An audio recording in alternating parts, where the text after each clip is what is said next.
Nilienda kwa chali yangu kumtembelea huko TZ.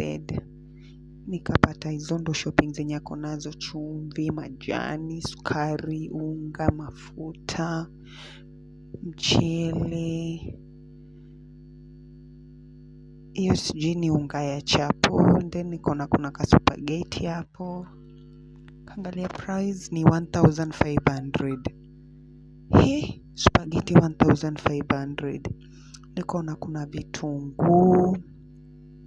Kaangalia chini nikaona kuna carrots, nyanya, hoho, viazi. Anaekanga chini juu hana fridge isiharibike. Nikasema ngoja niingie jikoni bana nipike kakitu. Sufuria ndo hii hapo. Nika grate carrots, kitunguu, hoho, nyanya, waru, carrots.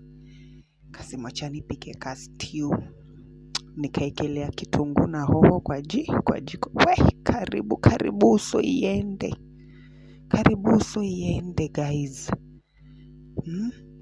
Kaanza kukoroga hapo kitunguu na hoho ziive kwa pamoja. Unaona? Dole. Kitunguu ikakuwa imeiva hiyo design na hoho. Nikaona ngoja sasa niweke zile waru zangu. Juu hiyo ndo stew. Hakuna mboga ingine hapo ndani. Nikaweka tumbukiza kawaru na carrot. By the way, chali yangu hayuko, ako job. So mimi nimekaa mtuku to have good time. So unajua dem lazima ukuwe na spare key ya nyumba ya chali yako. Ama we hauna spare key na unajiita main chick. We ndo side chick, shauri yako kama una kifungu. So mimi niko na funguo. Nimeingia.